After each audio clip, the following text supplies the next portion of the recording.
नमस्कार। न्यूज के इकलौते फैमिली शो न्यूज की पाठशाला में आप सभी का बहुत स्वागत। मैं हूं सुशांत सिन्हा। ये वो पाठशाला जहां सबकी क्लास लगती है।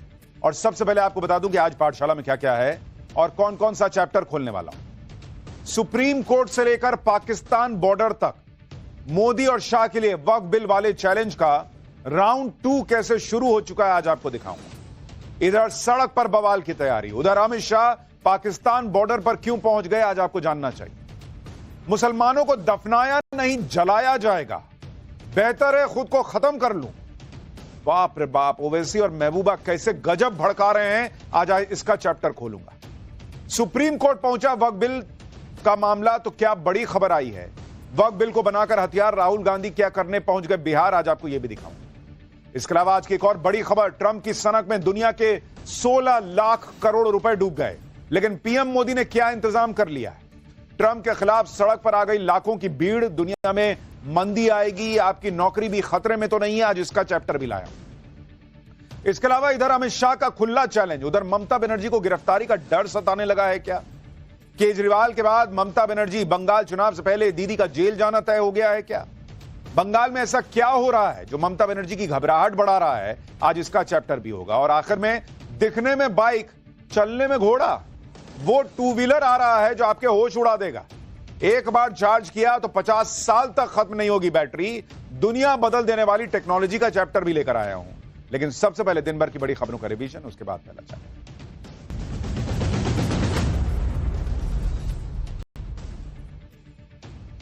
उत्तर प्रदेश में ईडी का बड़ा एक्शन हुआ है। ईडी ने पूर्व मंत्री हरिशंकर तिवारी के बेटे और समाजवादी पार्टी के पूर्व विधायक विनय शंकर तिवारी को गिरफ्तार कर लिया। ईडी ने आज विनय शंकर तिवारी और उनसे जुड़ी 11 कंपनियों के ठिकानों पर छापे मारे। ये छापेमारी लखनऊ में हुई, नोएडा, गोरखपुर, दिल्ली, मुंबई में भी हुई है। और ईडी की यह कार्रवाई 700 करोड़ रुपए से अधिक के धोखाधड़ी के मामले में हुई है। देश में औरंगजेब की कब्र को हटाने की मांग हो रही है। इस बीच आतंकी अफजल गुरु की कब्र को भी भारत की धरती से हटाने की मांग हो रही है। यह मांग विश्व वैदिक सनातन संघ ने की है। विश्व वैदिक सनातन संघ ने देश के राष्ट्रपति, प्रधानमंत्री, गृह मंत्री और दिल्ली की सीएम को इस मांग को लेकर एक चिट्ठी भी लिखी है। कहा गया है कि दिल्ली में तिहाड़ जेल से आतंकी अफजल गुरु की कब्र को हटाया जाए। इसके अलावा आतंकी मकबूल भट्ट की कब्र को भी हटाने की मांग की गई। समाजवादी पार्टी ने बीएसपी को बड़ा झटका दे दिया है। मायावती सरकार में मंत्री रहे दद्दू प्रसाद आज समाजवादी पार्टी में शामिल हो गए। अखिलेश यादव की मौजूदगी में दद्दू प्रसाद ने समाजवादी पार्टी की सदस्यता ली। दद्दू प्रसाद यूपी विधानसभा चुनाव के दौरान मानिकपुर सीट पर एसपी उम्मीदवार हो सकते हैं। दद्दू प्रसाद मानिकपुर से पूर्व विधायक रह चुके हैं। अप्रैल की शुरुआत में ही हीट वेव मोड ऑन हो चुका है। मौसम विभाग ने आने वाले 3 दिनों के लिए दिल्ली से यूपी तक लू का येलो अलर्ट जारी कर दिया है।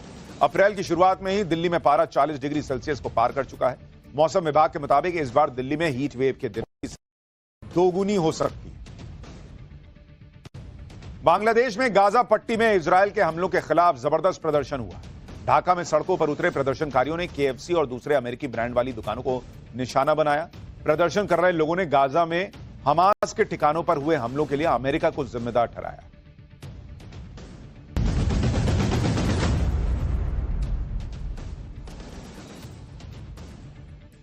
तो ये हो गया दिन भर का रिवीजन। अब पाठशाला की पहली क्लास, सुप्रीम कोर्ट से लेकर पाकिस्तान बॉर्डर तक मोदी शाह के लिए वक्फ बिल वाले चैलेंज का राउंड 2 कैसे शुरू हो गया है।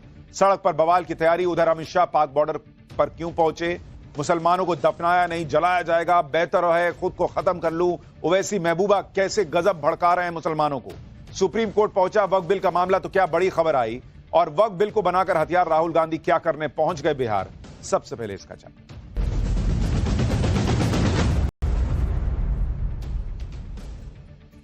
प्रधानमंत्री मोदी और अमित शाह की जोड़ी ने संसद में वक्फ संशोधन कानून तो पास करा लिया, लेकिन बॉस वक्फ बिल पर भयंकर बवाल का चैप्टर अभी खत्म नहीं हुआ है। वक्फ बिल पर पीएम मोदी और अमित शाह के लिए नया चैलेंज तैयार हो चुका है। अभी तो वक्फ बिल पर लड़ाई का राउंड 1 खत्म हुआ है, राउंड 2 तो शुरू हुआ है। 3 तस्वीरों से आपको राउंड 2 की एक छोटी सी झलक दिखा देता हूं। पहली तस्वीर जम्मू कश्मीर विधानसभा में हुए हंगामे की है, जहां वक्फ बिल के विरोध में कागज फाड़कर उछाले जा रहे हैं। मोदी सरकार में अल्पसंख्यक मंत्री की सीएम के साथ तस्वीर खिंचवाने पर हंगामा हो रहा है। दूसरी तरफ दिल्ली की तस्वीर है, जहां जेएनयू यानी जवाहरलाल नेहरू यूनिवर्सिटी में संसद से पास कानून की कॉपी जलाई जा रही है। भाई ये अलग लेवल पे हैं जेएनयू वाले। तीसरी तस्वीर उस आग की है जो बीजेपी के मुस्लिम नेता के घर में लगा दी गई क्योंकि वो वक्फ बिल का समर्थन कर रहे थे। ये तस्वीरें कहां से आई हैं, क्या संकेत दे रही हैं, देश में क्या बवाल मचने वाला है, आज इसके बारे में बात करेंगे। लेकिन इन तीन तस्वीरों से समझ में तो आ रहा है कि वक्फ बिल पर जो विरोध हो रहा है वो अब जुबानी धमकी से आगे बढ़ रहा है। अब बात हिंसा करने पर भी आ रही है। अब वक्फ बिल पर उस राज्य में मुद्दा गरमाया जा रहा है, पाकिस्तान के बॉर्डर से सटा है, जहां आतंकवाद आखिरी सांसें ले रहा है, वहां मुसलमानों को भड़काया जा रहा है। अब वक्फ बिल की आड़ में मुसलमानों को भड़काने की कोशिशें नेक्स्ट लेवल पे जाने वाली है। इसलिए हम कह रहे हैं कि यह वक्फ बिल पर लड़ाई का अगला चैप्टर है। और इससे पहले की बात थोड़ी सी भी हाथ से निकले, अमित शाह ने मोर्चा संभाल लिया है। वक्फ बिल पर शाह कैसे माहौल बिगाड़ने वालों को टाइट करेंगे, इसकी पूरी डिटेल भी आज आपको दिखाऊंगा। क्यों अमित शाह अचानक जो है वो जम्मू कश्मीर पहुंच गए, बॉर्डर के पास पहुंच गए, आज आपको यह भी दिखाऊंगा। और वक्फ बिल के नाम पर इंडी गठबंधन में कैसे मुस्लिम वोटों की छीना झपटी शुरू हो गई है, क्योंकि इधर दिल्ली में वक्फ संशोधन बिल कानून बना, उधर राहुल गांधी बिहार में एक मुश्त मुस्लिम वोट बटोरने पहुंचे। ऐसी ही भागम भाग इंडी गठबंधन में चल रही है। खुद को मुसलमानों का रहनुमा दिखाने के लिए इंडी गठबंधन की पार्टियां सुप्रीम कोर्ट दौड़ते पहुंची। भाई असदुद्दीन ओवैसी तो वक्फ बिल के कानून बनने से पहले ही सुप्रीम कोर्ट चले गए। बिहार से कांग्रेस सांसद मोहम्मद जावेद वक्फ बिल के खिलाफ अर्जी लेकर सुप्रीम कोर्ट गए कि माय लॉर्ड बचाइए बचाइए, पता नहीं क्या हो रहा है देश में। आम आदमी पार्टी से अमानतुल्लाह खान बिल के खिलाफ कोर्ट पहुंच गए। बिहार में लालू यादव की पार्टी ने बिल के खिलाफ कोर्ट जाने का ऐलान कर दिया है। अखिलेश यादव की पार्टी के नेता भी कोर्ट जाने की बातें कर रहे हैं। मतलब इंडी गठबंधन और ओवैसी में मार मची है भाई कि कौन पहले सुप्रीम कोर्ट पहुंचकर मुसलमानों को दिखाए कि देख भाई तेरे लिए मैं अर्जी डाल के आया हूं। अगर नरेंद्र मोदी के खिलाफ लड़ना तो है तो इंडी गठबंधन एक हो जाता है, लेकिन अगर बात मुस्लिम वोटों की हो तो ये इंडी गठबंधन एक दूसरे को कोनी मारने लगता है, क्योंकि सबको मुसलमान का वोट चाहिए। तो यहां ये लोग एक साथ नहीं गए हैं अर्जी लेके, सब अपना अपना लेके गए कि भाई तू पीछे से आ, मैं अपना जा रहा हूं, मेरा को दिखाना है मुसलमानों को कि मैं तुम्हारे साथ हूं। वक्फ संशोधन कानून के खिलाफ इंडी गठबंधन के नेता सुप्रीम कोर्ट पहुंचे तो क्या हुआ, सुप्रीम कोर्ट से क्या बड़ी खबर आई, पाकिस्तान बॉर्डर के पास क्या हलचल है, अमित शाह को अचानक कश्मीर क्यों पहुंचना पड़ा, ओवैसी से लेकर महबूबा तक किस तरह से भड़का रहे हैं, और वक्फ बिल पर बवाल के राउंड 2 में क्या क्या हो रहा है आज सब दिखाऊंगा। लेकिन पहले जो हुआ उसकी एक झलक देखिए।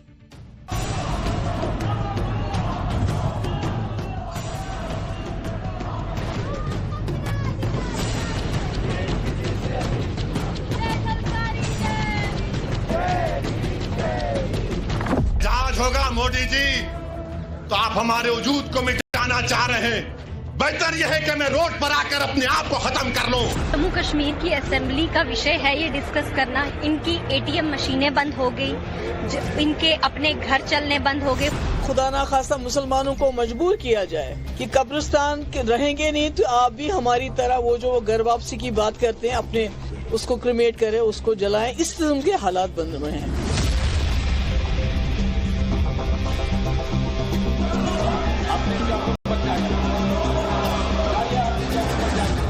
कानून को हम गलत समझते हैं, एंटी कॉन्स्टिट्यूशनल समझते हैं। इस पर प्रोटेस्ट भी करेंगे, इस पर अपने ख्यालात का इजहार भी करेंगे। ये लोग जो कानून की किताब जेब में रखते हैं, ये साफ दिखा रहा है कि कानून को जेब में ही रखना चाहिए।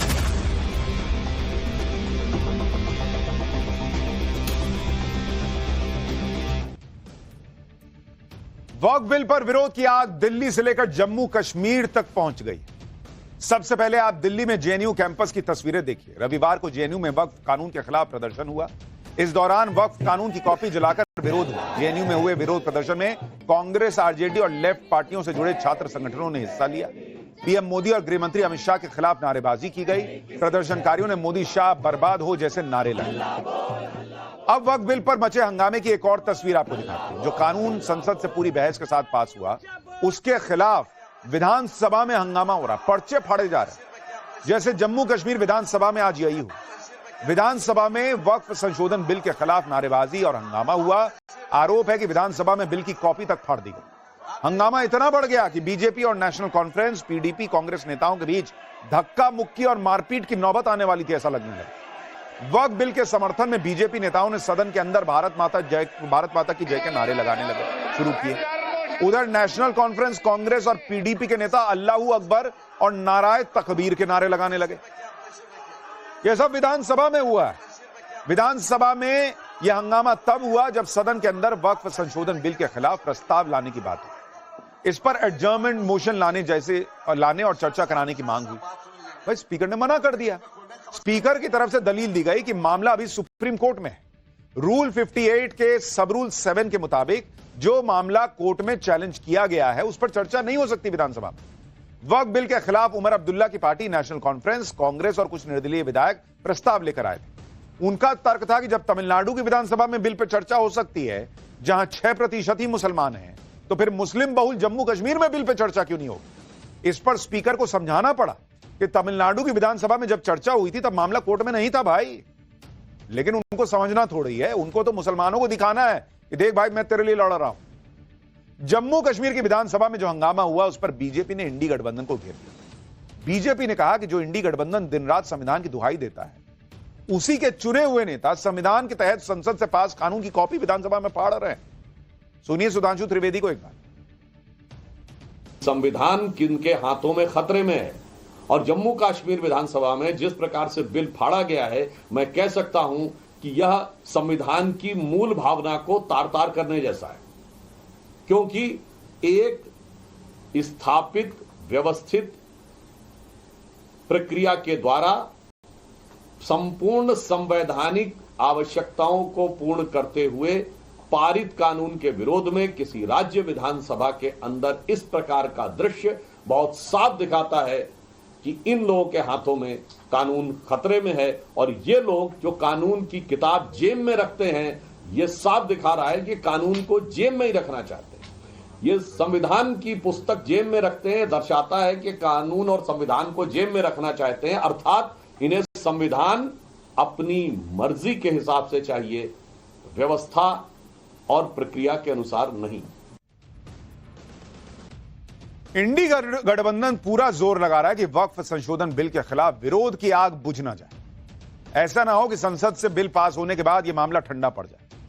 इसलिए आप देखिए कि वक्फ संशोधन बिल के कानून बनने के बाद भी इसके खिलाफ कैसे भड़काऊ बयानबाजी हो रही है। जम्मू कश्मीर की पूर्व मुख्यमंत्री हैं महबूबा मुफ्ती। भाई ये मुसलमानों को भड़काने में इतना आगे चली गई कि इन्होंने यहां तक कह दिया कि वक्फ बिल के जरिए बीजेपी देश भर में कब्रिस्तान खत्म कर देगी और फिर मुसलमानों को दफनाने की जगह उन्हें जलाया जाने लगेगा। आप सोचिए क्या जहर भर रही है मुसलमानों के अंदर। सुनिए एक बार। हिंदुस्तान के मुसलमानों को अब अपने कब्रिस्तान की भी जमानत देनी पड़ेगी कि मेरा बाप, मेरा दादा, मेरा परदादा इस कब्रिस्तान में था। तो जो हम देख रहे हैं कि कब्रिस्तान हो, पहले तो मकान मुसलमानों के बुलडोज किए गए, दुकानें उनकी बंद की गई, उनको लिंच किया गया। अब जब उससे भी दिल नहीं भरा तो अब उनकी जो वक्फ की जो अल्लाह ताला के उसमें वक्फ किया जाता है, नहीं लगता है कि जिस तरह इस वक्त बीजेपी सरकार चल रही है तो कहीं ना कहीं इनका मकसद ही यही है कि एक वक्त ऐसा आए, खुदा ना खासा मुसलमानों को मजबूर किया जाए कि कब्रिस्तान के रहेंगे नहीं तो आप भी हमारी तरह वो जो घर वापसी की बात करते हैं, अपने जो आपके मयतें हैं उसको क्रिमेट करें, उसको जलाएं। इस किस्म के हालात बन रहे हैं। तो ऐसे में ये उम्मीद की जाती थी जो हमारे मुल्क के मुसलमान हैं वो तो बेकस हैं, बेबस हैं, लाचार हैं, माइनॉरिटी में हैं। मगर जम्मू कश्मीर एक मुस्लिम मेजॉरिटी स्टेट, सबसे ज्यादा सेक्युलर स्टेट। ये वो महबूबा मुफ्ती हैं, कह रही हैं कि सबसे ज्यादा सेक्युलर स्टेट है जम्मू कश्मीर। आज भले हो गया हो, एक जमाने में याद है कश्मीरी पंडितों के साथ क्या हुआ था सेक्युलरिज्म के नाम पर। और दूसरी बड़ी बात, कहां कब्रिस्तान छीनी जा रही है भाई? किस तरह का जहर भर रही है दिमाग में मुसलमानों के कि भाई तुम्हारा कब्रिस्तान छीन लेंगे, तुमको तो जो है वो शमशान घाट में जलना पड़ेगा। ये क्या है? जम्मू कश्मीर में आतंक खत्म किया जा रहा है और वहां ये एक बार फिर मुसलमानों को, युवाओं को भड़का रही हैं कि देखो मुसलमान पे कितना अत्याचार हो रहा है, उसको तो कब्रिस्तान नहीं मिलेगी। क्या लेवल पे हैं ये लोग भाई? इनको देश से कोई मतलब नहीं है क्या? कहां कब्रिस्तान छीन ली गई, जरा बताएं ना। और दूसरी सबसे बड़ी बात, ये लोग कभी नहीं बताते एक आम मुसलमान को कि इतने साल तो चलता रहा वक्फ का कानून, कितने मुसलमानों का भला हुआ है, एक बार गिनाए ना। ये लिस्ट निकाल दें कि भाई इतने मुसलमानों के लिए हमने इतने अस्पताल बनाए वक्फ के पैसे से, हमने इतने जो है इंस्टीट्यूट बना दिए, हमने इतने कॉलेज और स्कूल बना दिए मुसलमानों के लिए, बेवाओं के लिए इतना कुछ किया। यतीमों के लिए इतना कुछ किया। बताएं ना, लिस्ट बताएं, मैं पाठशाला में दिखाऊंगा। कोई लिस्ट नहीं होगी इनके पास, सिर्फ और सिर्फ भड़काने का काम है। और आपको महबूबा मुफ्ती का बयान भड़काऊ लग रहा है तो आपको असदुद्दीन ओवैसी का बयान सुनकर तो और हैरानी होगी। अब एआईएमआईएम का ओवैसी का एक पुराना बयान वायरल किया जा रहा है ताकि मुसलमानों को नए तरीके से भड़काया जा सके। सोशल मीडिया पर ओवैसी के पुराने पुराने बयानों की क्लिपिंग काट काट कर पोस्ट की जा रही है। बयान भी ऐसे ऐसे कि आप मतलब सोचने पे मजबूर हो जाएंगे कि देश में की संसद में बैठने वाला कोई नुमाइंदा ऐसी भड़काऊ बयानबाजी भी कर सकता है क्या? मतलब मरने मारने वाले जैसे बयान सामने आ रहे हैं। पुराना बयान है ओवैसी का, लेकिन देखिए नए तरीके से कैसे वायरल किया जा रहा है। और अगर मोदी ये कानून बनाते हैं तो जैसा कि पर्सनल लॉ बोर्ड ने फैसला लिया कि अगर एहतजाज होगा मोदी जी तो आप हमारे वजूद को मिटाना चाह रहे हैं, बेहतर यह है कि मैं रोड पर आकर अपने आप को खत्म कर लूं, मगर अपने घर में बैठकर अपनी जायदादों को छीनना नहीं देख सकता जो अल्लाह उसका मालिक है। मैं घर में बैठकर नहीं दे सकता कि जिसका मालिक अल्लाह है उसको जायदाद को छीन लिया जाए। देख रहे हैं बयानबाजी का लेवल। महबूबा मुफ्ती हो या असदुद्दीन ओवैसी, ये वो लोग हैं जो वक्फ बिल पर अपनी भड़काऊ बयानबाजी से लगातार मुसलमानों के अंदर गुस्सा भरने का प्रयास कर रहे हैं। भाई पंप नहीं करेंगे तो सड़क पे कैसे आएगा? सड़क पे नहीं आएगा तो उनकी पॉलिटिक्स कैसे आगे बढ़ेगी? लेकिन ऐसा नहीं है कि मोदी सरकार भी बिल को संसद से पास कराकर हाथ पे हाथ धर के बैठ गई, या सरकार ने यह नहीं मान लिया कि बिल पास कराकर उसका रोल खत्म हो गया। पीएम मोदी और अमित शाह यह अच्छी तरह जानते हैं कि वक्फ बिल के नाम पर मुसलमानों को भड़काने की लगातार कोशिश हो रही है, इसलिए खुद गृह मंत्री अमित शाह अलर्ट मोड में। संसद से वक्फ बिल पास कराने के ठीक बाद अमित शाह जम्मू कश्मीर पहुंच गए। जम्मू कश्मीर में उमर सरकार बनने के बाद यह गृह मंत्री शाह का पहला दौरा है। अमित शाह के साथ साथ अल्पसंख्यक मंत्री किरण रिजिजू भी कश्मीर के दौरे पर गए हुए हैं।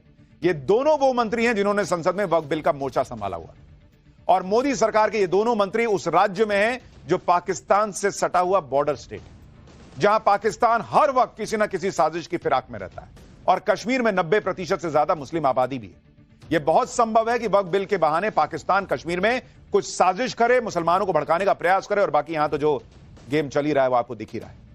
इसलिए आप देखिए कि आज पाकिस्तान को सख्त संदेश देने के लिए गृह मंत्री अमित शाह इंटरनेशनल बॉर्डर पर चले गए, बीएसएफ की फॉरवर्ड पोस्ट पर।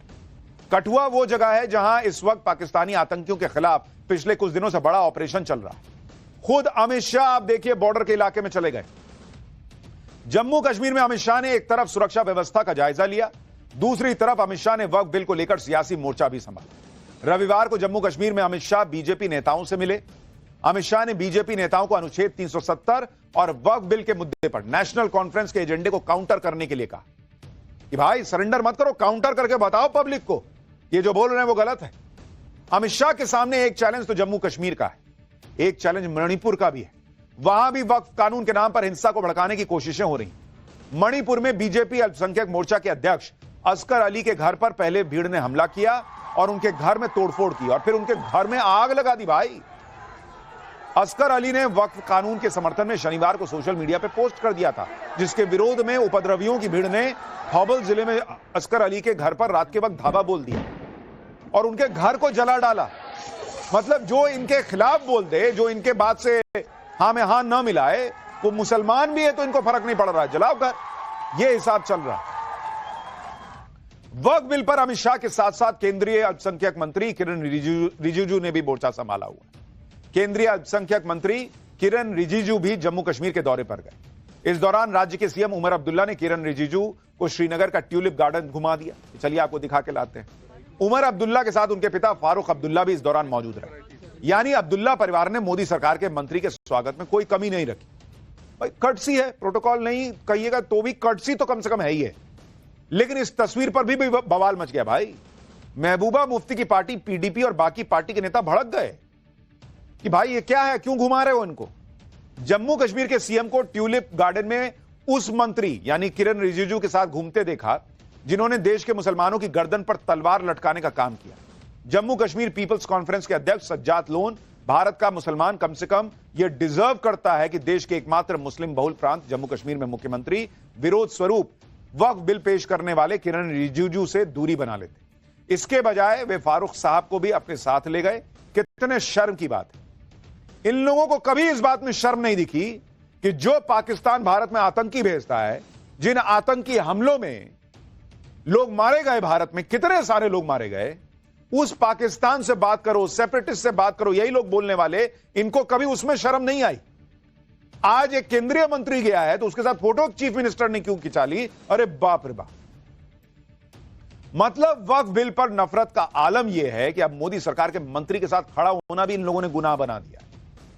वक्फ बिल के खिलाफ एक लड़ाई तो भड़काऊ भाषण और सड़क पर लड़ी जा रही, दूसरी तरफ सुप्रीम कोर्ट में भी मामला पहुंच गया है। खुद को मुसलमानों का मसीहा साबित करने के चक्कर में वक्फ संशोधन कानून के खिलाफ इंडी गठबंधन के नेता और मुस्लिम संगठन सुप्रीम कोर्ट पहुंच गए दौड़े दौड़े। वक्फ संशोधन बिल के खिलाफ सुप्रीम कोर्ट में 13 अर्जियां ऑलरेडी लग चुकी हैं। वक्फ बिल के खिलाफ कपिल सिब्बल और अभिषेक मनु सिंघवी जैसे बड़े बड़े वकील खड़े हो गए। सोमवार को कोर्ट खुलते ही वरिष्ठ वकील कपिल सिब्बल मामले की अर्जेंट हियरिंग के लिए सीजेआई संजीव खन्ना की बेंच के पास गए कि भाई जल्दी सुनिए, अर्जेंट हियरिंग चाहिए जज साहब। कपिल सिब्बल ने जमीयत उलमाए हिंद के अध्यक्ष मौलाना अरशद मदनी की अर्जी पेश करते हुए जल्द सुनवाई की मांग की। इस पर चीफ जस्टिस ने कहा कि आप इसे क्यों मेंशन कर रहे हैं, हमारे यहां एक सिस्टम है, उसी के मुताबिक ना चीजें होती हैं। इसके बाद सीजेआई ने कहा कि वो दोपहर में इस पर जरूरी एक्शन लेंगे। यानी जितनी हड़बड़ाहट से सब लोग अर्जी लेकर पहुंचे थे, उस हड़बड़ाहट में सुप्रीम कोर्ट नहीं आया और उसने नियम कायदे से ही अर्जी सुनने की बात कही और आगे सुन लेगा। और मुझे तो लगता है कि ये लोग सुप्रीम कोर्ट दौड़े दौड़े तो गए मुसलमानों को दिखाने के लिए, देखो मैं पहुंचा हूं तुम्हारे लिए, लेकिन जिस तरह का एक तरफा अधिकार मिला हुआ था वक्फ कानून के तहत, मुझे तो लगता है कि इनकी सुप्रीम कोर्ट में छीछा लेदारी होगी, बाकी आगे वक्त तय करेगा। खैर, आने वाले वक्त में वक्फ संशोधन बिल को लेकर सुप्रीम कोर्ट में क्या हुआ वो भी समझा देता हूं। किसी भी बिल के खिलाफ जब भी कोर्ट में सुनवाई होती है तो उसकी वैधता को 3 टेस्ट पास करने होते हैं। पहला, विधायी सक्षमता टेस्ट, यानी लेजिस्लेटिव कॉम्पिटेंस, कि जहां भी यह बिल या नियम पारित कराया गया, क्या उनके पास इसका संवैधानिक अधिकार था या नहीं बिल पास करने का। तो एक तो सुप्रीम कोर्ट यह चेक करेगा। दूसरा, मनमाने ढंग से कानून पारित होना, यानी आर्बिट्रेरीनेस, यानी कि आपने जो है वो गलत तरीके से बिना पूर्ण बहुमत के संवैधानिक तरीके को इधर उधर करके जो है वो बिल पास करा दिया। तीसरा, सुप्रीम कोर्ट यह देखेगा कि कहीं वक्फ संशोधन कानून मौलिक अधिकारों का उल्लंघन तो नहीं करता, यह संविधान की मूल भावना के खिलाफ तो नहीं है, क्योंकि बिल के विरोध में यह दलील है कि यह बिल मुसलमानों से भेदभाव करता है, समानता के अधिकार अनुच्छेद 14 और 15 का उल्लंघन करता है। अब 2 मामले तो आपको साफ दिख रहे हैं कि भाई जहां से पास कराया उसके पास अधिकार था या नहीं था, संसद से पास कराया ना भाई। दूसरा, गलत तरीके से कराया, नहीं भाई, वोटिंग हुई बकायदा, उसका रिकॉर्ड है। तीसरा, मुसलमान का नैतिक अधिकार तो नहीं छीन रहा, नैतिक अधिकार है कि जहां उंगली रख देंगे वो मेरी जमीन हो जाएगी, ये नैतिक अधिकार है बॉस। इसलिए मैं कह रहा हूं ये सुप्रीम कोर्ट तो गए हैं, वहां मुंह की खानी पड़ सकती है। सरकार का तर्क है कि कानून में मुस्लिम महिलाओं के हित संरक्षित किए गए और अनुच्छेद 15 के तहत सरकार को महिलाओं के लिए विशेष प्राविधान करने का अधिकार है, यानी कि मौलिक अधिकारों का हनन नहीं करता। सारा मामला इसी तीसरे पॉइंट पर टिका है। अगर सरकार सुप्रीम कोर्ट में इसे साबित कर देती है कि वक्फ बिल जो है वो मुसलमानों के मौलिक अधिकार नहीं छीन रहा, तो फिर वक्फ बिल पर सुप्रीम कोर्ट भी कुछ नहीं करेगा, ये मान के चले। शायद मुस्लिम संगठनों को यह लग रहा है कि वक्फ बिल पर सुप्रीम कोर्ट में उनकी दाल नहीं गलने वाली, इसलिए जब उनसे पूछा जा रहा है कि अगर सुप्रीम कोर्ट ने कानून को सही बताया और आपके मुताबिक फैसला नहीं आया तो क्या कीजिएगा, इस पर वो यही संकेत दे रहे हैं कि फैसला मन मुताबिक आया तो ठीक, नहीं तो सुप्रीम कोर्ट के फैसले के भी उनके लिए मायने नहीं रह जाएंगे। सुनिए जमायत इस्लामी हिंद के अध्यक्ष सैयद सदातुल्लाह हुसैनी क्या कह रहे हैं। देखिए, किसी भी मुल्क में फैसला तो जाहिर है कि सुप्रीम कोर्ट या अदालत या जो भी आखिरी फैसला होगा तो कानून की पाबंदी का तकाजा यही है कि अमल तो उसी फैसले के मुताबिक होगा। लेकिन अगर फैसला नामुनासिब है तो उसके खिलाफ अपनी राय रखना, उस पर तनकीद करना और उसकी गलतियां वाज़ेह करना, यह भी हर शहरी का, हर सिटीजन का हक है, हर सिटीजन का राइट है। तो इन 2 बातों में कोई तजाद नहीं है, कोई अलग अलग बात नहीं है। अदालत फैसला कर देगी तो उसके बाद कोई भी सिटीजन क्या करे और क्या चाह रहा है उसके पास, नहीं मानेगा तो क्या करे भाई, फैसला तो अदालत का ही चलेगा, वही इंप्लीमेंट होगा। लेकिन अगर अदालत गलत फैसला करती है, पार्लियामेंट गलत फैसला करती है, कोई भी गलत फैसला करता है तो उस फैसले को गलत कहना यह भी सिटीजन का राइट है। हाँ तो कहते रहिए, गलत कहते रहिए, लेकिन फिर यह हंगामा ना कीजिएगा। कम से कम सुप्रीम कोर्ट से फैसला आ जाए तो मान लीजिएगा, फिर यह मत कहिएगा गया है सुप्रीम कोर्ट भी जो है ना वो सरकार के हिसाब से चल रहा है। वक्फ बिल पर कुछ ऐसे मुस्लिम संगठन भी हैं जो समझ चुके हैं कि अब वक्फ कानून के खिलाफ सिर्फ कोर्ट का रास्ता बचा है। इसलिए जमीयत उलमाए हिंद कह रही है कि वक्फ की लड़ाई सिर्फ कोर्ट में लड़ी जाएगी। मौलाना अरशद मदनी को भी सुनिए। अपनी इस बात को आवाम तक पहुंचाना चाहता हूं कि हम किसी भी मसले के अंदर सड़कों के ऊपर नहीं आते, और हम ये समझ रहे हैं कि सड़कों के ऊपर आना मुसलमान के लिए मुफीद भी नहीं है। हमारी लड़ाई गवर्नमेंट से है, हम कोर्ट में जाते रहे हैं। आप ये देखिए कि एक तरफ वक्फ बिल पर All India Muslim Personal Law Board Waqf bill के खिलाफ पूरे देश को शाहीन बाग बनाने की धमकियां दे रहा है। दूसरी तरफ मुस्लिम महिलाएं मोदी सरकार के खिलाफ मोदी सरकार के वक्फ बिल को फुल सपोर्ट कर रही। ऑल इंडिया मुस्लिम महिला पर्सनल लॉ बोर्ड ने वक्फ कानून की जमकर तारीफ की है। बोर्ड की अध्यक्षा शाइस्ता अंबर ने सरकार से गुजारिश की है कि वो नए कानून के जरिए वक्फ की जमीनों को लूट लेने वालों को सजा दिलवाएं और वक्फ की जमीनों का इस्तेमाल गरीब मुसलमानों की भलाई के लिए किया जाए। सुनिए।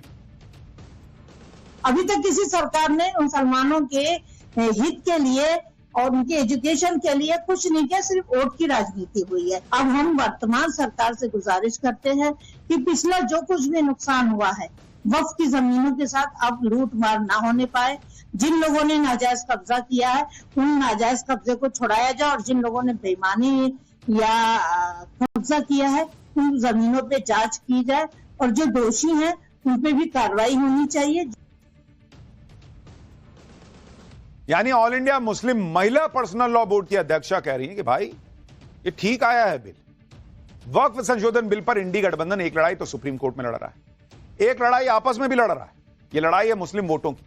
इस रेस में आगे निकलने के लिए राहुल गांधी आज बिहार पहुंचे। बिहार में इस साल चुनाव होने हैं।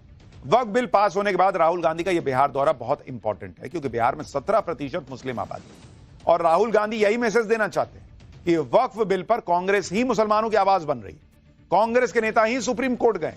बिहार दौरे पर आज राहुल गांधी ने क्या कहा, कैसे उन्होंने यह बताया कि बिहार में तो कांग्रेस दलित, पिछड़े और अल्पसंख्यकों सबको हिस्सेदारी दे रही है। सुनिए एक बार। हमारे डिस्ट्रिक्ट प्रेसिडेंट्स की लिस्ट में 2/3 अपर कास्ट के लोग थे। अब हमारी नई डिस्ट्रिक्ट प्रेसिडेंट्स की लिस्ट में 2/3 ईबीसी, ओबीसी, दलित, पिछड़ा वर्ग, माइनॉरिटी के हैं। हम राजनीति में आपके लिए दरवाजा खोलना चाहते हैं। आपके युवाओं को हम राजनीति में लाकर, आपको हम राजनीति में लाकर बिहार का चेहरा बदलना चाहते हैं। राहुल गांधी और कांग्रेस पार्टी की यही टैक्टिक है कि भाई मुसलमानों के लिए तो खड़े हो जाओगे, भाई आपके साथ मैं ही खड़ा हूं क्योंकि उधर से एक मुश्त वोट आना है, और हिंदू को जो है वो बांट दो जातियों में, और उसके बाद कहो कि तुम्हारे लिए मैं खड़ा हूं। खत्म, मामला हो गया सेट। राहुल गांधी की राजनीति नेक्स्ट लेवल पे जाती जा रही है। वो कब किस मुद्दे पर बात करते हुए किस मुद्दे पे चले जाएंगे किसी को पता नहीं। उनकी बातें समझना आज की डेट में बहुत आसान काम नहीं है। आज ही बिहार में राहुल गांधी पिछड़े समाज की हिस्सेदारी को लेकर बात कर रहे थे। भाई उसके लिए जो वो लॉजिक दे रहे थे उसको सुनने के बाद लोग वो 3 इडियट का डायलॉग याद कर रहे थे कि कहना क्या चाहते हो भाई। आप सुनिए राहुल गांधी का वो बयान जो बड़ा वायरल हो रहा है। आप में ऑर्थोपेडिक सर्जन की स्किल है, ऑर्थोपेडिक सर्जन की नॉलेज है, ज्ञान है।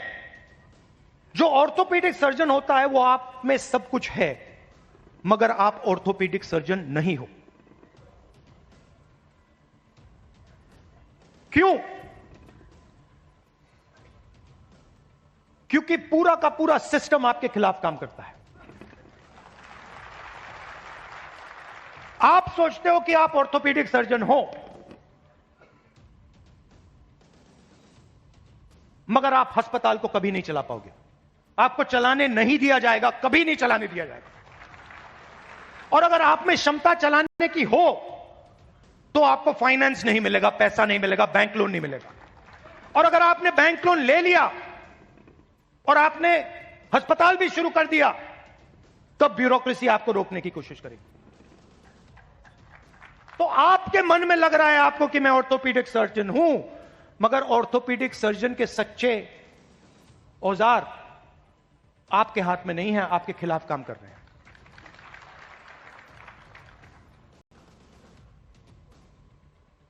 डेलीगेशन में दलित प्रोफेसर ने मुझे कहा कि मैं आईआईटी प्रोफेसर हूं। मैंने उनसे कहा नहीं भैया, आईआईटी प्रोफेसर की पूरी क्वालिफिकेशन आप में है,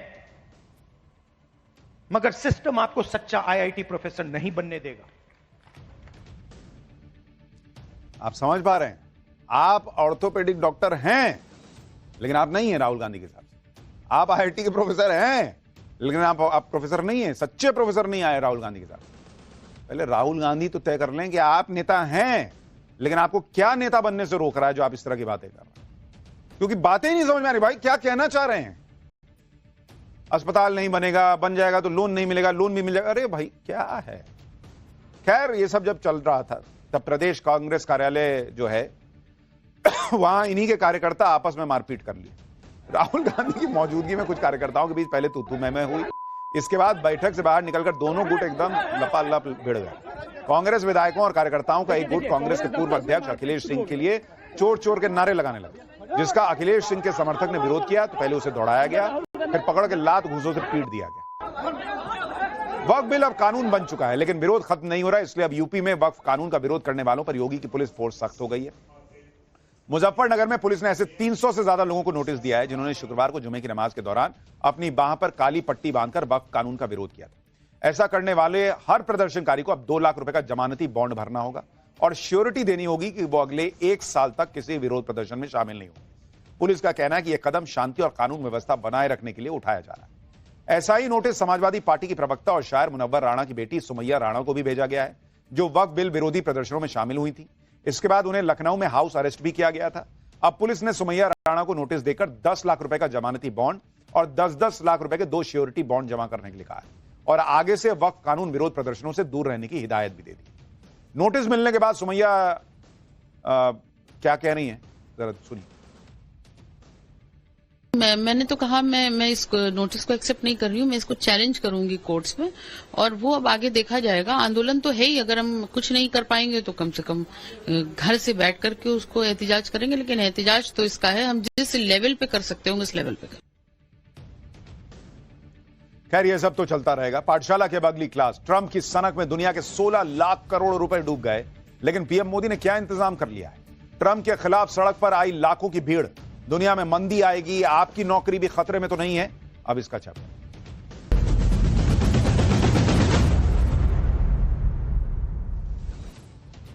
अमेरिका का राष्ट्रपति दूसरी बार बनने के बाद डोनाल्ड ट्रंप के सामने सबसे बड़ी चुनौती आ गई है। ट्रंप के फैसलों की वजह से दुनिया में हड़कंप मचा हुआ है। अमेरिका में भी हंगामा हो रहा है। टैरिफ वॉर के जरिए Trump make America wealthy again का सपना तो पूरा करना चाहते हैं, लेकिन उनके सपने का खामियाजा अमेरिका समेत पूरी दुनिया को भुगतना पड़ रहा है। आज सोमवार को ट्रंप के टैरिफ वॉर की वजह से ग्लोबल शेयर बाजार भाई साहब एकदम कोलैप्स कर गया। मंडे ब्लड बाथ इसका नाम दिया जा रहा है। एकदम खून खच्चर हो गया। निवेशकों के लाखों करोड़ रुपए डूब गए। दुनिया भर के शेयर बाजार में एक साथ इतनी गिरावट सालों के बाद आई है। जो ट्रंप दुनिया के देशों पर टैरिफ लगाकर फायदा कमाना चाहते थे, वो अब अमेरिकी लोगों के गुस्से का शिकार हो रहे हैं। ट्रंप के खिलाफ अमेरिका में लाखों लोग प्रोटेस्ट कर रहे हैं। ट्रंप और मस्क जिस तरह से पॉलिसी बना रहे हैं वो अमेरिका के लिए आत्मघाती साबित हो रहा है। इसी वजह से लाखों लोग लगातार अमेरिका में प्रोटेस्ट कर रहे हैं, जिसके बाद सवाल खड़ा हो रहा है कि क्या ट्रंप की कुर्सी खतरे में आ गई। इधर भारत में भी गजब ही हो रहा है। दुनिया भर के शेयर बाजारों के साथ भारत में भी शेयर मार्केट क्रैश हुआ है। निवेशकों को भारी नुकसान उठाना पड़ा है।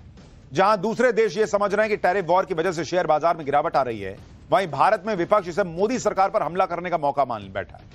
राहुल गांधी से लेकर अखिलेश यादव तक अलग लेवल के इकोनॉमी एक्सपर्ट बन गए।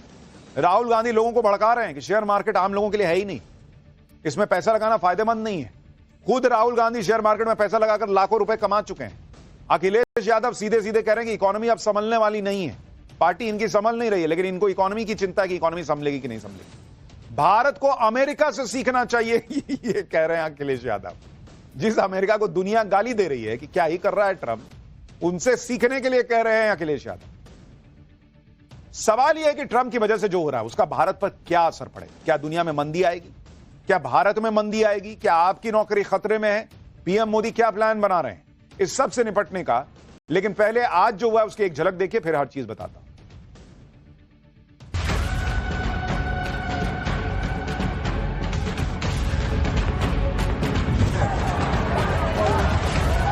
स्टॉक मार्केट की धज्जियां उड़ा दी हैं, देखा होगा। स्टॉक मार्केट आपका औजार नहीं है, इसमें अनलिमिटेड पैसे बने मगर इसका फायदा आपको नहीं मिला। जो इकोनॉमी गिर रही है और अब संभलने वाली नहीं है।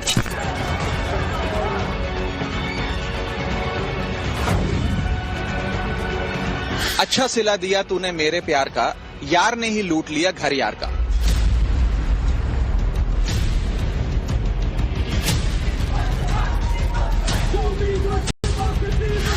But sometimes you have to take medicine to fix something.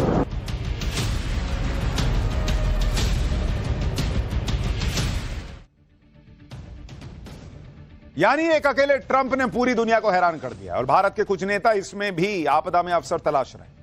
आज सुबह जब शेयर मार्केट खुला तो किसी को उम्मीद नहीं रही होगी कि यह सोमवार खूनी सोमवार साबित होने वाला है। मार्केट खुलते ही नंबर नीचे आने लगे, देखते ही देखते लाखों करोड़ रुपए डूब गए। किसी को इतनी गिरावट की उम्मीद नहीं रही। आप देखिए दुनिया भर में क्या हुआ, दुनिया भर में, सिर्फ भारत में नहीं। भारत का सेंसेक्स 4% तक गिरा। सेंसेक्स में 3000 अंकों की गिरावट देखने को मिली। निफ्टी में 1200 अंकों की गिरावट हुई। निवेशकों का 16 लाख करोड़ रुपए का नुकसान हुआ। इसी तरह जापान का निक्केई 6.4% गिर गया। ऑस्ट्रेलिया का ASX 200 उसमें 4.5% की कमी आई। दक्षिण कोरिया का कॉस्पी वो भी ऑलमोस्ट 4.5% गिरा है। ताइवान का ताई एक्स वो तो भाई ऑलमोस्ट 10% गिर गया। सिंगापुर का STI 7.1% गिरा। इवन चीन का शेयर मार्केट 7% गिरा हुआ है। मतलब दुनिया तबाह हो रही है। हमारे यहां के नेता अखिलेश जी और राहुल जी कह रहे हैं कि बाप रे बाप, मोदी ने डुबा दिया शेयर मार्केट, दुनिया में डुबा दिया। फ्रांस, जर्मनी, ब्रिटेन समेत दुनिया के कई देशों का यही हाल था और इसके पीछे ट्रंप के टैरिफ वॉर को बड़ी वजह माना जा रहा है। ट्रंप भले ही अमेरिका को फिर से ग्रेट और वेल्दी बनाने की कोशिश कर रहे हैं, लेकिन इस चक्कर में दुनिया की ऐसी तैसी कर रहे हैं। ग्लोबल इकोनॉमी के पुराने नियमों और रूल्स को ट्रंप ने किनारे रख दिया है। वो अपने मन से नीतियां बना रहे हैं और इसमें ट्रंप को एलन मस्क का साथ मिल रहा है। जनवरी में राष्ट्रपति बनने के बाद से ही ट्रंप ग्रेट रीसेट की बात कर रहे हैं, लेकिन अब अमेरिकी जनता ट्रंप के फैसलों से परेशान हो रही है और इसका असर अमेरिका की सड़कों पर दिख रहा है। ट्रंप के खिलाफ वॉशिंगटन डीसी से लेकर बोस्टन और अटलांटा से लेकर शिकागो तक प्रदर्शन शुरू हो गए सड़क पर। ट्रंप और एलन मस्क की तस्वीरें, कार्टून लेकर अमेरिकी लोग सड़क पर उतर के प्रोटेस्ट कर रहे हैं कि भाई क्या कर रहे हो, बर्बाद करके छोड़ोगे क्या। प्रदर्शनकारियों का कहना है कि ट्रंप की नीतियों से अमेरिका को बहुत नुकसान हो रहा है। कई लोग तो ट्रंप के खिलाफ महाभियोग चलाने तक की मांग कर रहे हैं। अमेरिका में ट्रंप के खिलाफ किस लेवल का प्रोटेस्ट हो रहा है वो आपको दिखाता हूं। वॉशिंगटन डीसी में कैपिटल हिल है, अमेरिकी संसद। इसी कैपिटल हिल को प्रदर्शनकारियों ने घेर लिया और ट्रंप के खिलाफ जम के नारेबाजी की। प्रदर्शनकारियों के इस प्रदर्शन को नाम दिया गया है हैंड्स ऑफ प्रोटेस्ट, यानी ये लोग ट्रंप से कह रहे हैं कि हर मामले में जो आप दखल दे रहे हो वो बंद करो यार, हर चीज में मत घुसो। ट्रंप और मस्क के खिलाफ 50 राज्यों में 1400 से ज्यादा रैलियां हो चुकी हैं। 150 संगठनों ने 1200 प्रोटेस्ट रैलियों का आयोजन की योजना बनाई हुई है। टैरिफ और सरकारी नौकरियों में कटौती जैसे फैसलों का विरोध हो रहा है। ट्रंप के बाकी फैसलों का भी विरोध चल रहा है। ट्रंप को राष्ट्रपति पद से हटाने की मांग अब अमेरिका में तेज हो रही है, यानी टैरिफ लगाकर ट्रंप अपने ही देश में घिर गए हैं। ट्रंप जितने भी एग्जीक्यूटिव ऑर्डर दे रहे हैं उन सभी का विरोध शुरू हो गया है। अमेरिका में तो लोग यहां तक कह रहे हैं कि ट्रंप वेल्दी नहीं बल्कि अमेरिका को गरीब बनाने निकल गए हैं। आप देखिए कि ट्रंप के टैरिफ वॉर से अमेरिका को कैसे नुकसान हो रहा है। टैरिफ वॉर से टैरिफ का ऐलान होने का असर अमेरिकी शेयर मार्केट पे भी पड़ रहा है। 2 दिन में अमेरिका का शेयर बाजार का मार्केट कैप जो शेयर बाजार का मार्केट कैप है वो $5 ट्रिलियन कम हो गया है, यानी 428 लाख करोड़ रुपए डूब गए अमेरिका के। भाई अमेरिका इंपोर्ट होने वाली हर चीज के दाम बढ़ जाएंगे, महंगाई बढ़ेगी, लॉन्ग टर्म में अमेरिका को और नुकसान होगा। कई देश अमेरिका पर जवाबी टैरिफ लगाने की बातें कर रहे हैं। कई देश अमेरिका के साथ व्यापार करने से मना तक कर दे रहे हैं, यानी अमेरिका के लोगों का भी पैसा डूब रहा है। ट्रंप का टैरिफ वॉर वैसा ही है जैसे बुखार में कैंसर की दवा दे दी जाए, यानी मर्ज क्या है और उसको बिना समझे आप कड़वी दवा दे दें। सुनिए ट्रंप ने टैरिफ वॉर पर क्या कहा है, फिर बताता हूं कि भारत में क्या होने वाला और क्या चल रहा है। Pain in the market. At some point, you're unwilling to tolerate this idea of a Trump put. Is there a threshold? I think your question is so stupid. I mean, I think I don't want anything to go down, but sometimes you have to take medicine to fix something. And we have such a horrible, we have been treated so badly by other countries because we had stupid leadership that allowed this to happen. They took our businesses, they took our money, they took our jobs, They moved it to Mexico, they moved it to Canada, they moved a lot of it to China, and it's not sustainable. We're not going to do it. Trump की कड़वी दवा से अमेरिकी लोग भी परेशान हैं। Economy पर नेगेटिव इंपैक्ट पड़ रहा है, लेकिन ट्रंप मानने को तैयार नहीं। इसलिए अमेरिकी फाइनेंशियल कमेंटेटर जिम क्रेमर ने भविष्यवाणी की है कि अगर ट्रंप सहयोगी देशों को राहत नहीं देते हैं तो 1987 जैसा हाल हो सकता है। 1987 में एक ही दिन में अमेरिकी शेयर बाजार में 22% की गिरावट आई। आने वाले सोमवार को 22% से भी ज्यादा की गिरावट हो सकती है। इसी वजह से यह भी चर्चा हो रही है कि क्या टैरिफ वाला फैसला ट्रंप बदल सकते हैं, क्योंकि दुनिया भर की इकोनॉमी पर इसका असर पड़ रहा है और खुद अमेरिका बाप बाप कर रहा है भाई। ऊपर से ट्रंप के खिलाफ तगड़ा प्रोटेस्ट शुरू हो गया है। कहा जा रहा है कि अपनी नेगेटिव ब्रांडिंग से बचने के लिए ट्रंप टैरिफ का फैसला वापस ले सकते हैं या फिर कुछ देशों को राहत दे सकते हैं। हालांकि ट्रंप के रुख को देखते हुए यह मुश्किल ही लगता है, क्योंकि है तो बहुत जिद्दी आदमी। टैरिफ को ट्रंप एक हथियार की तरह इस्तेमाल कर रहे हैं, लेकिन ट्रंप का यह हथियार उनके ही करीबी लोगों को जख्म दे रहा है। आप देखिए अमेरिका के धन कुबेरों को कितना नुकसान हुआ है। 3 और 4 अप्रैल को यानी 2 ही दिन में अमेरिकी अरबपतियों की हालत टाइट हो गई। अमेरिका के सबसे अमीर 500 लोगों का 46 लाख करोड़ रुपया डूब गया है। 2 दिन में एलन मस्क को 2,66,000 करोड़ रुपए का नुकसान हो चुका है। फेसबुक वाले भैया मार्क जुकरबर्ग को 2,31,000 करोड़ का नुकसान हो गया है। अमेजन वाले जेफ बेजोस को 1,97,000 करोड़ का नुकसान हो चुका है। ट्रंप की सोच अमेरिका फर्स्ट की है और इसमें कोई बुराई भी नहीं है, लेकिन जब आपकी सोच और फैसले दुनिया पर नेगेटिव असर डालने लगे तो कुछ तो गड़बड़ है। अब तो यह भी कहा जा रहा है कि ट्रंप की वजह से दुनिया में महामंदी आने वाली है। जेपी मॉर्गन के मुताबिक दुनिया में मंदी आने की संभावना 60% तक पहुंच गई। पहले दुनिया में मंदी की संभावना 40% थी। एसएनपी ग्लोबल ने अमेरिका में मंदी की आशंका 25% से बढ़ाकर 35% कर दी। गोल्डमैन सैक्स ने भी कहा अमेरिका में मंदी की आशंका 35% बढ़ाकर कर दी। यानी दुनिया भर की एजेंसीज कह रही हैं भाई कि अमेरिका ही डूब जाएगा, वहां मंदी आ जाएगी। इधर दुनिया भर के देश ट्रंप की वजह से हैरान परेशान है, मंदी की आशंका जताई जा रही है और यहां भारत में गजब ही चल रहा है। पूरी दुनिया यह मान रही है कि ट्रंप की वजह से शेयर बाजार में तबाही आई, जबकि भारत में विपक्षी नेताओं ने इसे पीएम मोदी पर हमला करने का मौका बना लिया। गजब गजब के लॉजिक दे रहे हैं। राहुल गांधी और अखिलेश यादव को एक बार सुनिए, फिर आपको बताता हूं कि पीएम मोदी क्या कर रहे हैं। अमेरिका के राष्ट्रपति ने स्टॉक मार्केट की धज्जियां उड़ा दी हैं, देखा होगा, देखा ना? अच्छा आप मुझे बताइए, आप में से, इस भीड़ में से कितने लोग स्टॉक मार्केट में पैसा डालते हैं? हाथ उठा के दिखाइए। अब ये देखिए, घूम के देखिए, यहां पे 1% से कम लोग स्टॉक मार्केट में पैसा डालते हैं। 1% से कम। अगर यहां 100 लोग हैं तो एक हाथ उठ रहा है। तो ये स्टॉक मार्केट आपका औजार नहीं है। इसमें अनलिमिटेड पैसे बने, मगर इसका फायदा आपको नहीं मिला। जो इकोनॉमी गिर रही है और अब संभलने वाली नहीं है, इसलिए नहीं संभलेगी कि जब अमेरिका जैसा देश आप पे इस तरह की पाबंदियां लगा रहा है। आपको अपनी इकोनॉमी बेहतर करने के लिए अमेरिका से कुछ सीखना पड़ेगा। आपको भी चीन पर पाबंदियां लगानी पड़ेंगी। क्या सरकार पाबंदियां लगाएगी? बाप रे बाप, दोनों को सुन लीजिए तो आपको समझ में आएगा कि किस लेवल का इकोनॉमी का ज्ञान है दोनों। राहुल गांधी कह रहे हैं बिहार में 100 में से एक आदमी हाथ उठाया है जो शेयर मार्केट में पैसा लगाता है, तो वहां बहुत पैसा कमाया गया, लेकिन वो आपके लिए नहीं था। अरे भाई, तो पैसा लगाएगा नहीं तो कमाएगा कैसे? और जो शेयर मार्केट में पैसा लगाता है उसको पता रहता है कि वहां रिस्क है, और दुनिया में जब चीजें होंगी तो उसका इंपैक्ट पड़ता है। लोगों ने नोट छापे भी हैं इसी शेयर मार्केट में, दुनिया भर ने छापे। और अखिलेश यादव कह रहे हैं चीन पे पाबंदी लगा दी, भारत पे अमेरिका ने भारत कौन सी पाबंदी लगी है बॉस? अलग लेवल के लॉजिक है इनके, क्योंकि भाई इनको नरेंद्र मोदी को यहां पर क्रिटिसाइज करते हैं।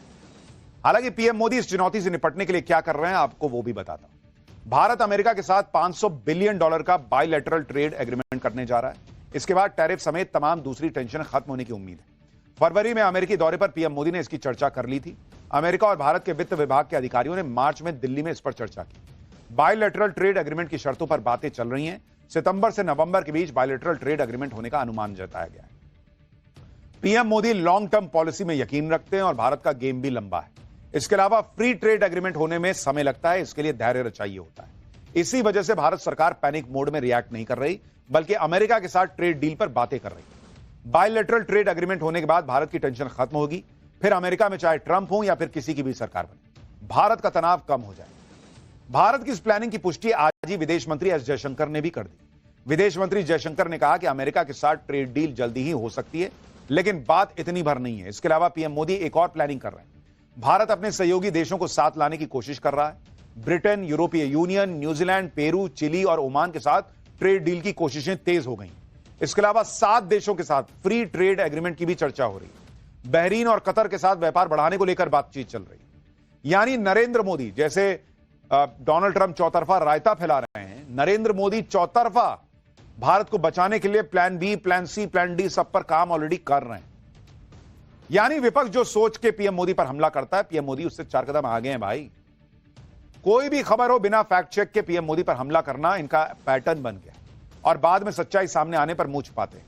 जैसे कांग्रेस अध्यक्ष मल्लिकार्जुन खड़गे को देखिए, उन्होंने आज कहा कि मई 2014 के मुकाबले अंतर्राष्ट्रीय कच्चे तेल की कीमत में 41% की गिरावट आई है, पर आपकी लुटेरी सरकार ने पेट्रोल डीजल के दाम कम करने के बजाय 2-2 रुपए सेंट्रल एक्साइज टैक्स बढ़ा दिया।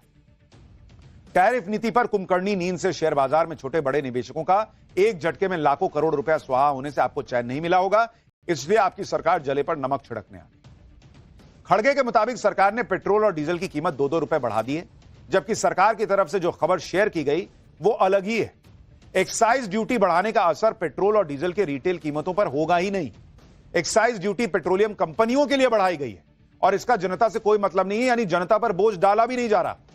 यही जानकारी पेट्रोलियम मंत्रालय ने ट्विटर पर पोस्ट करके दी।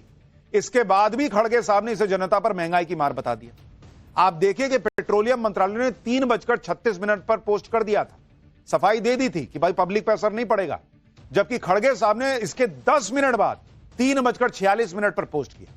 यानी सब कुछ जानते बूझते भी उन्होंने जो कहा वो लोगों में भ्रम फैलाने के लिए।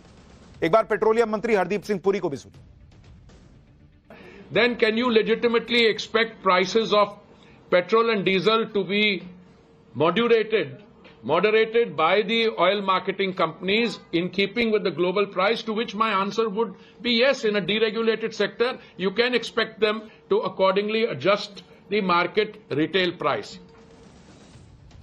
कांग्रेस ने पेट्रोल और डीजल पर बिना फैक्ट चेक किए खबरें फैलाना शुरू कर दिया कि मोदी सरकार ने महंगाई बढ़ा दी, जबकि कांग्रेस ये भूल जाती है कि जिन राज्यों में कांग्रेस की सरकार है वहां महंगाई लगातार बढ़ रही है। जैसे कर्नाटक का हाल देखिए, जून 2024 में पेट्रोल के दाम 3 रुपए प्रति लीटर यहीं बढ़ाए गए, डीजल के दाम 3 रुपए से ज्यादा बढ़ाए गए कर्नाटक के अंदर। अप्रैल 2025 डीजल के दाम 2 रुपए प्रति लीटर फिर से बढ़ाए गए। मार्च 2025 दूध के दाम 4 रुपए प्रति लीटर बढ़ाए गए। 1 अप्रैल से बढ़ी हुई कीमतें लागू भी हो गई। यह कर्नाटक का बता रहा हूं। हिमाचल प्रदेश में भी कांग्रेस की सरकार है, वहां 17 मार्च 2025 को गाय और भैंस का दूध 6 रुपए प्रति लीटर महंगा कर दिया गया है।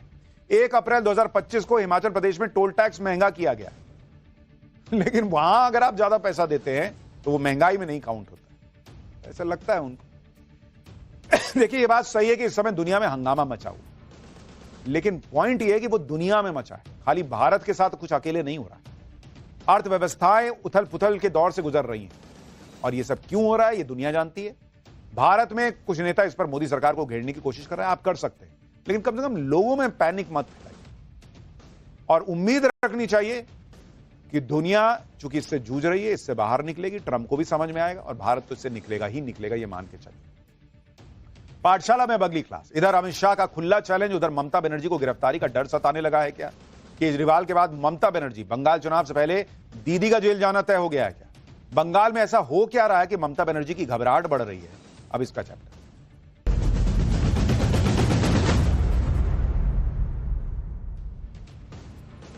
पश्चिम बंगाल में अगले साल विधानसभा चुनाव होने हैं, लेकिन जिस बंगाल को ममता बनर्जी का मजबूत गढ़ माना जाता है, उसी बंगाल में इन दिनों सीएम ममता बनर्जी घबराई सी लग रही है। जिस तरह दिल्ली में चुनाव से पहले अरविंद केजरीवाल को लगातार जेल जाने का डर सता रहा था, उसी तरह ममता बनर्जी को भी ऐसा लग रहा है कि जेल जाने का डर बहुत सताने लगा है। इसकी वजह भी है क्योंकि विधानसभा चुनाव में दिल्ली में जो हुआ, जो किसी ने नहीं सोचा था, वो तो हुआ ही। सबने देखा कि भाई केजरीवाल बाहर जाएंगे, ये तो बहुत लोग नहीं मान रहे थे। लेकिन प्रधानमंत्री नरेंद्र मोदी दिल्ली में ऐसा भूचाल लेकर आए कि उसके झटकों से केजरीवाल का किला तो उखड़ा ही, बंगाल में ममता बनर्जी का किला भी बुरी तरह हिल गया। और लगता है इसके झटके अब भी ममता बनर्जी को महसूस हो रहे हैं। ममता बनर्जी को भी आभास हो चुका है कि दिल्ली के बाद अगला नंबर बंगाल का तो नहीं है। इसलिए ममता बनर्जी वही भाषा बोलने लगी हैं जो अरविंद केजरीवाल बोला करते थे। जैसे पहले रामनवमी से पहले ममता बनर्जी ने कहा कि बीजेपी उन्हें जेल भेजना चाहती, और अब जब सुप्रीम कोर्ट ने टीचर भर्ती रद्द कर दी तो ममता बनर्जी फिर कह रही हैं कि मुझे जेल भेजा जा सकता है। ममता बनर्जी के इस डर को बीजेपी भी समझ चुकी है, इसलिए बंगाल में रामनवमी के जुलूस के बाद बीजेपी ने बंगाल में राम राज्य लाने का ऐलान कर दिया है। दूसरी तरफ अमित शाह भी बंगाल को लेकर फायर मोड में है। अमित शाह पहले ही भविष्यवाणी कर चुके हैं कि इस बार बंगाल में कमल खिलने वाला है। विधानसभा चुनाव से पहले बंगाल का सियासी पारा कैसे हाई हो रहा है, बीजेपी कैसे मुख्यमंत्री ममता बनर्जी को लगातार घेरने का मेगा प्लान बना रही है, ममता बनर्जी क्या वाकई जेल जा सकती हैं क्या, इन सब पर बात करूंगा। पहले बंगाल में हो क्या रहा है उसकी एक झलक तो देखिए।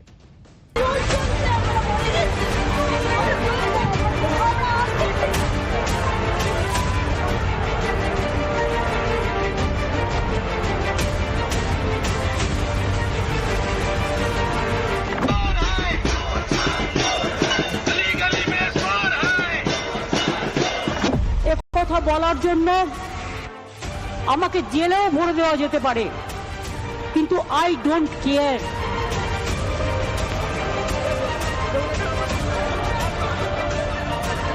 सरकार मेरे को प्रूव करे कि मैं रॉन्ग हूँ, तब मेरा जॉब ले जाए तो मैं सामने से जॉब दूंगी। लेकिन कहना चाहता हूँ कि जो ये इंस्टीट्यूशन में जो फ्रॉड किया है आप उसको जेल में भरिए, हम लोगों क्यों सजा दे रहे हैं।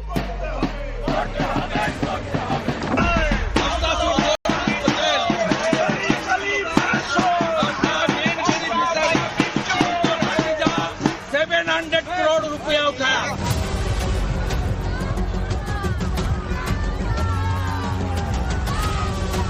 पूरा बंगाल में हिंदू इस बार बांटने वाला नहीं है। भगवा लहर 26 के कारण डरे हुए। बंगाल में आकर कहूंगा ये राजनीतिक हिसाब किताब का अखाड़ा नहीं है, छाती पर ठोक कर कहूंगा ज्यादा सीधा है। भाई एक चीज तो साफ है कि इस बार भी बंगाल चुनाव में मुकाबला बीजेपी वर्सेस ममता बनर्जी होने वाला है। लेकिन जिस तरह ममता बनर्जी को लगातार झटके लग रहे हैं, उससे बीजेपी को ममता बनर्जी को घेरने का मौका मिल गया है। जब से सुप्रीम कोर्ट ने बंगाल टीचर भर्ती को रद्द किया है, तब से तो बीजेपी ने ममता सरकार के खिलाफ हल्ला बोल दिया है। बीजेपी ने टीचर्स भर्ती घोटाले के लिए सीधे सीधे अब मुख्यमंत्री ममता बनर्जी को जिम्मेदार बता दिया है और उनके इस्तीफे की मांग कर रही है। बंगाल विधानसभा में नेता विपक्ष शुवेंदु अधिकारी ने बीजेपी विधायकों के साथ मिलकर ममता बनर्जी के खिलाफ जोरदार प्रदर्शन किया। उन्होंने टीचर्स भर्ती में 700 करोड़ के घोटाले का आरोप लगाया और ममता बनर्जी को इस घोटाले का लाभार्थी बताया। ममता बनर्जी के खिलाफ जमकर नारेबाजी हुई। यही नहीं, आज बीजेपी ने मुख्यमंत्री आवास के घेराव की भी कोशिश की। बीजेपी नेता लॉकेट चटर्जी की अगुवाई में भारतीय जनता युवा मोर्चा के कार्यकर्ता मुख्यमंत्री के घर की तरफ चल दिए, लेकिन पुलिस ने उन्हें आगे बढ़ने से रोक लिया और बवाल बढ़ने पर लॉकेट चटर्जी समेत कई लोगों को हिरासत में ले लिया गया। ममता बनर्जी की नौकरी गंवाने वाले टीचर से मुलाकात पर भी बीजेपी ने सवाल उठाया। शुवेंदु अधिकारी ने आरोप लगाया कि ममता बनर्जी ने नौकरी गंवाने वाले सिर्फ 7,000 टीचर से मुलाकात, जिनमें से कई टीएमसी के कार्यकर्ता थे, जबकि ममता बनर्जी को सभी बर्खास्त टीचर से मिलना चाहिए। बीजेपी ने 21 अप्रैल से टीचर भर्ती घोटाले के विरोध में बड़े प्रदर्शन का ऐलान कर दिया है, जिसमें 1 लाख लोगों के शामिल होने का दावा किया जा रहा है। शुवेंदु अधिकारी ने टीचर्स भर्ती घोटाले के लिए ममता बनर्जी और उनकी कैबिनेट को जिम्मेदार ठहराया और ममता बनर्जी को जेल भेजने की मांग की। एक बार सुनिए शुवेंदु अधिकारी को, फिर टीचर्स भर्ती घोटाले में घिरी ममता बनर्जी कैसे डैमेज कंट्रोल कर रही हैं, गिरफ्तारी की बातें क्यों कर रही हैं, यह बताऊंगा।